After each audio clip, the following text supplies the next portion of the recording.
está lançando uma campanha de crédito consciente. E eu já vi também iniciativas do Itaú, do Bradesco, enfim, algumas grandes empresas têm feito campanhas ao uso do crédito, uso do consumo consciente. Como é que você vê essa iniciativa? Eu vou pegar esses dois exemplos que estão claros para mim, Casas Bahia e Itaú. São dois grandes, um é de varejo, outro é de serviços de bancários, ambos lançando campanha, fazendo campanhas manuais na internet, dentro do site, tem dicas de crédito consciente.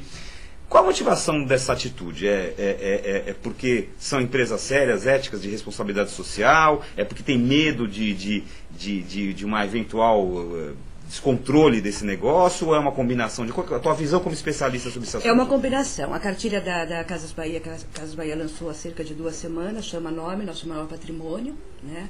Inclusive fui eu que escrevi essa cartilha. Que interessante. A ideia dessa cartilha, eles vão entregar essa cartilha para todos os consumidores que fizerem um crediário e para aqueles que voltarem para renegociar as dívidas, para ele aprender a manter seu nome limpo. Seu nome é o maior patrimônio. Se você não tem um nome limpo, você não compra nada, né? O crédito é brecado. Então, o objetivo deles é realmente levar essa informação para que seus clientes consigam. E, claro, para eles é vantajoso também. A partir do momento que ele mantém um cliente com o nome limpo, esse cliente acaba comprando lá mais. Se ele aprende a administrar o orçamento doméstico dele, ele aprende também a comprar mais, né? Então, Por outro lado, há uma pressão muito grande do DPDC, que é o Departamento Nacional de Proteção e Defesa do Consumidor, que é o departamento que define todas as regras de consumo, e ele é do Ministério da Justiça, ligado ao Ministério da Justiça, em começar de certa forma, a pressionar as empresas para que elas assumam a sua responsabilidade também na educação para o consumo. Não é só ofertar crédito ou ofertar produtos assim, de forma sem controle, né? Mas dizer para o cidadão que, olha, você tem o produto, você tem essa oferta, você tem o dinheiro, você tem o crédito. Mas faça tudo isso ser bom para você, ser positivo para você, né? Então, manter seu nome limpo significa pagar em dia suas prestações. Se você não conseguir pagar em dia suas prestações, volte. A Casas Bahia trabalhou bastante essa ideia dentro da cartilha. Venha aqui, venha falar com a gente. Converse com a gente, negocie. Né? Negocie. Né? Nós estamos abertos para isso. E é uma preocupação realmente de tentar manter esse mercado aquecido. Porque imagina se todo mundo começar... Né? Do jeito que nós estamos vivendo esse bom... Você quer ver uma coisa interessante? Há cerca de 1 ano, mais ou menos, e eu gosto de fazer umas pesquisas de mercado, de ir para a rua e conversar com as pessoas. 1 ano e meio, mais ou menos, 1 ano e meio, mais ou menos, eu resolvi caminhar um pouquinho em Parada de Taipas, né? Que é um lugar, assim, até brinca, é o 3º ônibus depois do metrô, depois do trem. Né? É um lugar super longe, de uma população completamente carente. E o que eles estão lá felizes porque eles estão podendo comprar. Porque eles estão podendo comprar a TV que eles tanto queriam, porque eles estão podendo comprar o som que eles tanto queriam, a geladeira, o micro-ondas, esses sonhos de consumo que a classe D tinha, né, e que ela não tinha acesso. Agora, há uma preocupação muito grande. Eles estão querendo comprar, eles estão com poder aquisitivo para isso, eles têm um crediário para isso, mas se eles comprarem a TV, o micro-ondas, tudo ao mesmo tempo, eles vão provavelmente... Então, a empresa, como a Casas Bahia, está preocupada com isso. Né? De tentar mostrar para eles que, olha, vai um de cada vez, veja o teu orçamento doméstico, vai equilibrando suas compras. Você pode tudo. Então, agora vamos ver a preocupação aqui dos nossos internautas. Caetano, bote o pessoal aí na roda para... Vamos dar o direito de consumidor para eles poderem falar com a Ângela aqui. Eu posso te dizer aqui, Gilberto e Ângela, que está rolando uma discussão até aqui no chat. O 3, um dos internautas que colocou o nick de 3, ele comentou o seguinte: o consumo de produtos importados cresce e as dívidas no cartão também. O consumo cresce mais do que a renda baseada no crédito. Se fôssemos consumidores de primeiro mundo, nem precisaríamos lembrar da lei. Aí, em cima desse comentário do 3, o Mena Barreto falou o seguinte: você se engana, amigo. O CDC brasileiro se inspirou no alemão, usado hoje por toda a comunidade europeia. Nós temos uma legislação específica há apenas 20 anos. Outros países já têm há muito mais tempo. Talvez por isso tenham esses direitos mais arraigados e precisem menos do judiciário para resolver questões de relação de consumo. O que você acha, Ângela? Um comentário da Ângela. É uma correção. O Código Brasileiro, o Código de Defesa do Consumidor Brasileiro, ele não foi inspirado no alemão, mas no francês, que por incrível que pareça não saiu até hoje. Né? Não só inspirou o nosso e não foi publicado. Não foi publicado até hoje.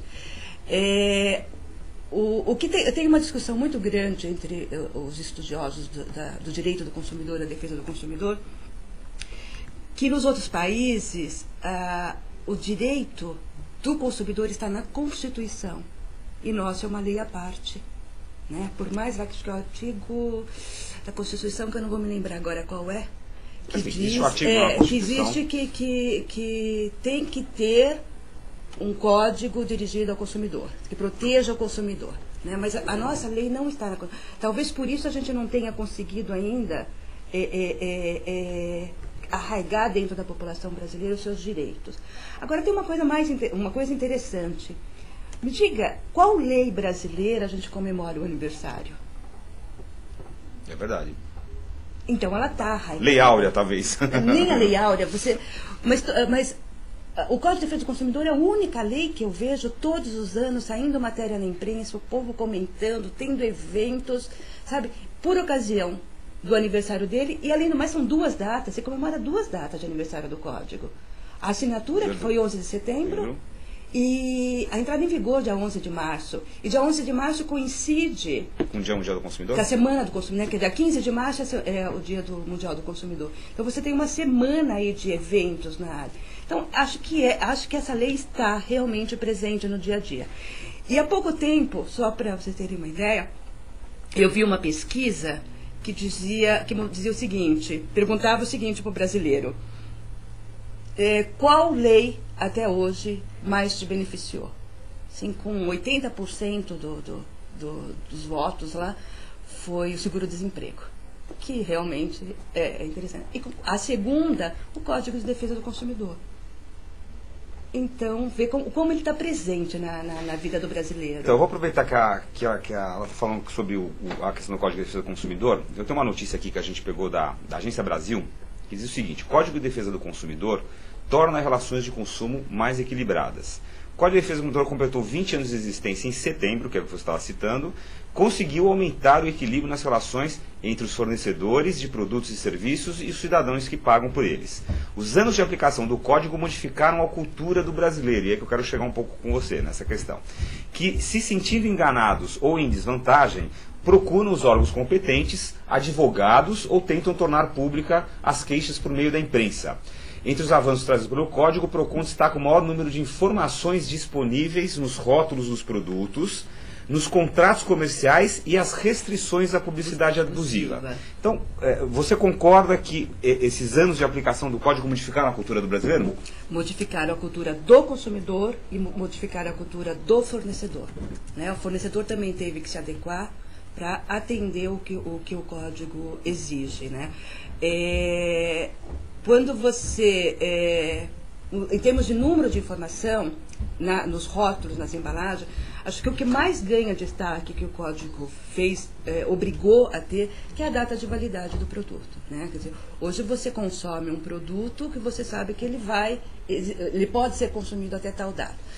Mas há uma outra data de validade que o Código não destaca e que as pessoas não prestam atenção, porque ninguém está falando sobre isso, que é a data de validade depois de aberto a embalagem. Por exemplo, um ketchup. Depois de aberto, consumir em até 2 dias e manter sob refrigeração. Então você vê que o código ele é bom, mas tem algumas coisas ainda tem sempre algo a ser melhorado, a ser evoluído. Sim, e aí tem uma outra grande discussão. Precisamos mexer nele? Precisamos alterar a lei ou criar leis paralelas? O comércio na internet, quando isso daqui foi editado, não existia.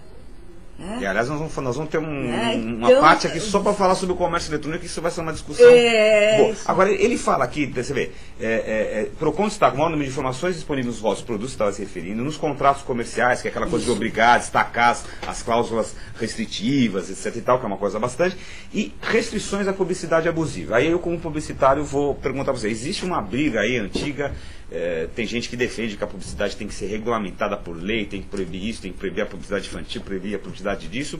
E existe o CONAR, que é o Conselho Nacional de Autorregulamentação, que segundo inclusive fontes externas dizem que é um órgão que funciona de forma eficiente, que se o consumidor lá se sentir lesado ou se sentir prejudicado por uma determinada comunicação, uma determinada propaganda, eles vão lá, julgam e retiram rapidamente do ar, se for o caso. Qual é a tua opinião sobre isso? Você acha que a legislação precisa, digamos, como é que se fala isso? Controlar a propaganda, ou você acha que órgãos externos independentes como o CONAR podem se dar conta disso tranquilamente? Qual a tua visão sobre esse assunto, propaganda? Eu acho que órgãos externos podem, devem realmente controlar isso. Eu acho que o que está determinado no código deve ser seguido. Tá? A informação, né? Quando ele fala em publicidade abusiva, ele fala, o código está falando, os legisladores estão falando, daquela que está enganando o cidadão. Mas a gente vê diariamente isso na TV, principalmente na TV, né? Propagandas que ainda levam o consumidor, enganam o consumidor. Acho que a pior de todas que é aquelas dos veículos, propagandas de veículo, né? Que no final vem aquela tela cheia de letrinhas pequenininhas assim, e a coisa corpinho, 2, 3... Mas nem que você paralisasse a tela e colocasse como é que se diz, uma lente de aumento, você conseguiria ver, né? Nem conseguiria ver, até porque não dá tempo, né? Ela é muito rápida. E aí, por exemplo, nessa propaganda, fala como que está sendo aplicado o Código de Defesa do Consumidor ali. Aquilo ali é um direito à informação. Ali estão todas as restrições, as informações que impossibilitam. Eu, pessoalmente, por exemplo, hoje eu defendo que esse tipo de obrigação de colocar tudo... Porque os anunciantes colocam todas aquelas letrinhas porque são obrigados por lei. Sim. Aí, pegando um gancho com o que você estava falando da questão da internet, do crescimento do comércio virtual, é que é muito mais fácil você falar assim, ser obrigado a colocar grandão, assim como tem do cigarro, né, da bebida, proibido servir bebida alcoólica, mas grande, colocar assim, veja todas as condições restritivas e etc e tal no site XYZ, e a pessoa vai buscar essa informação, seria o ideal, né? Eu acho que está passando mais informação do que aquilo ali. Apesar que já tem o Ministério Público Federal do Consumidor, já está fazendo um acordo com as empresas as montadoras de carro, para resolver esse problema daquelas letrinhas. Isso é uma propaganda, a não garantia do direito à informação. Porque no caso, vamos pegar esse exemplo específico que você deu dos anunciantes de automóveis, as grandes montadoras são anunciantes sérios, eles querem e seguem rigorosamente tudo que a lei prevê, né? Então, quer dizer, quando você vê que acontece isso, você vê que há uma distorção da lei e aí entra naquilo que você falou, que precisa ser melhorado, precisa ser aperfeiçoado. Caetano, como é que está a participação no nosso chat? O pessoal está comentando, está discutindo, já tem algumas perguntas que eu vou até deixar para o nosso segundo bloco. Eu separei aqui um comentário do Mena, que é o seguinte, eu queria saber se a Ângela concorda com isso e tal. Ele diz, o maior problema nas relações de consumo ainda está nos contratos e prestação de serviços, inclusive pelos serviços bancários e financeiros, além de serviços básicos, antes a cargo do poder público e hoje privatizados. Contratos com operadoras de planos de saúde, seguros, cartões de crédito, serviços de telefonia, fornecimento de energia, enfim, são os que mais ocupam o judiciário, lembrando que o Mena é advogado. E ele diz também, o consumo de produtos, quando gera problemas, tem uma solução mais simples, mas ainda precisamos nessa área regulamentar o comércio eletrônico, que cresce em progressão geométrica. O que você acha deste comentário do Mena Barreto, Ângela? Olha, o comércio eletrônico, realmente precisa se criar regras, né, estabelecer. Apesar que, se a gente olhar que o Código de Defesa do Consumidor, esse que foi escrito, ele tem um fim principiológico, tá?